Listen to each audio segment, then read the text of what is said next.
Hello बच्चों, let's see the question. How can the vectors product of two vectors be expressed in terms of their rectangular component? So let's see the key concept of this question.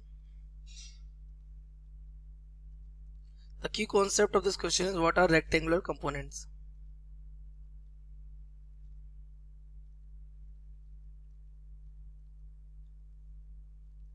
तो आपको पता है जो quantities होती हैं वो scalar होती हैं, वेक्टर होती हैं. तो वेक्टर क्वांटिटीज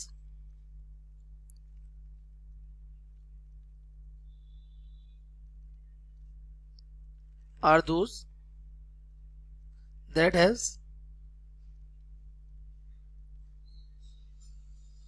both क्या क्या मैग्नीट्यूड भी होगा इनके पास, मैग्नीट्यूड एंड डायरेक्शन. इनके साथ सबसे इंपॉर्टेंट चीज ये होती है, they can be resolved into two components.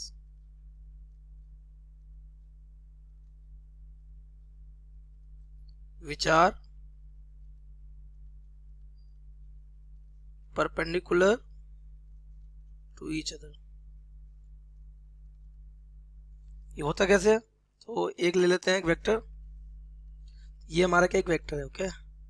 अब ये वेक्टर ए वेक्टर है. अब आपको मालूम है ये एक वेक्टर का हमारा कोई भी हो तो भी, जैसे मैं बोलूँ 8 है, 8 हमेशा किसी ना किसी नंबर से ही बना. ये 3 + 5 हो सकता है, ये 2 + 6 हो सकता है, ये 1 + 7 हो सकता है, तो कुछ भी हो सकता है. ऐसे ये एक वेक्टर डेफिनेटली दो वेक्टर्स का क्या होना चाहिए, सम होना चाहिए. इसके लिए क्या करते हैं, इसके टेल को ओरिजिन मान के हम दो एक्सिस ले लेते हैं, वो भी कैसी म्यूचुअली परपेंडिकुलर चाहिए. एक्स एक्सिस ले ली और ये क्या ले लिया, ले लिया हमने वाई एक्सिस, ओके.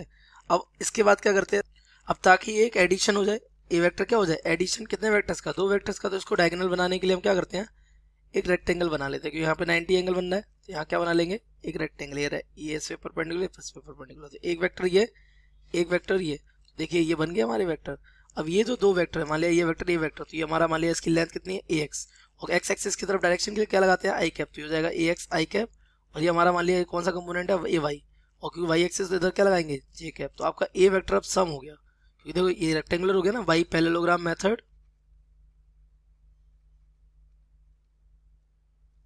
लो तो ए वेक्टर है, a vector is the resultant of, देखिए ध्यान से कितने वेक्टर जोड़े गए हैं, of a x i cap and a y j cap. तो हमारा सिंपली ए वेक्टर इक्वल क्या हो जाएगा, a x i cap plus का ए वाई जे कैप. और यहीं पे अगर हम इसको तीन एक्सेस यानी एक एक्सेस और ले लेते एक्स एक्सेस, इस पे भी रिजोल्व करते, तो फॉर 3D रिजोल्यूशन हमारा ए वेक्टर क्या हो जाएगा, a x i cap plus A y j cap plus A Z k cap हो जाएगा. पॉइंट इज दिस, आपको क्या बताना है, वेक्टर प्रोडक्ट कैसे रिप्रेजेंट करते. तो let's consider two vectors A vector and B vector such that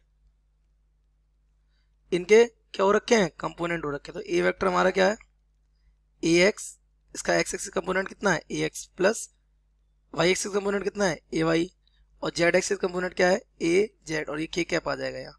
और बी वेक्टर हमारा कैसा है, ऐसा कि v x i cap plus v y j cap और plus v z k cap.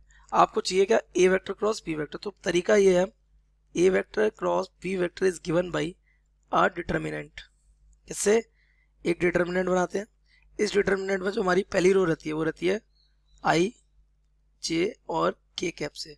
उसके बाद क्या करते हैं, जो हमारे आई कैप के जो कंपोनेंट है, सॉरी जो कोफिशिएंट्स है ना, जो रेक्टेंगुलर कंपोनेंट्स ही हुए वो, उनको यहाँ रख देते हैं. पहले कौन सा ए है, तो पहले A X, then A Y, then A Z. और फिर उसके बाद क्या लिख देते हैं B X, then B Y, then B Z. इसको क्या कर देते हैं, सॉल्व कर देते हैं. तो हमारे यहाँ से ए क्रॉस बी क्या आ जाएगा, ध्यान से देखिए, ए क्रॉस बी इक्वल आ जाएगा सबसे पहले आई, तो ये आई कैप आगे जाएगा. उसका इसको छोड़ेंगे तो ये आ जाएगा a y v z, a y v z minus का a z b y i cap हो जाएगा, माइनस फिर जे कैप ले लेंगे, जे कैप यहाँ से पता चला तो ये हो जाएगा a x B Z minus का ये हो जाएगा ए जेड बी एक्स, यहाँ क्या हो जाएगा जे कैप हो जाएगा, और प्लस का हो जाएगा ये के कैप ले लेंगे तो ये हमारा हो जाएगा ए एक्स बी वाई, और माइनस ए एक्स बी वाई हो जाएगा तो ये हो जाएगा बी एक्स ए वाई, ये क्या हो जाएगा के कैप। तो ये हमारा क्या हो गया ए क्रॉस बी, किस कंपोनेंट, किसमें, उसके रेक्टेंगुलर कंपोनेंट्स के टर्म्स में। So I hope you have understood it well, best of luck.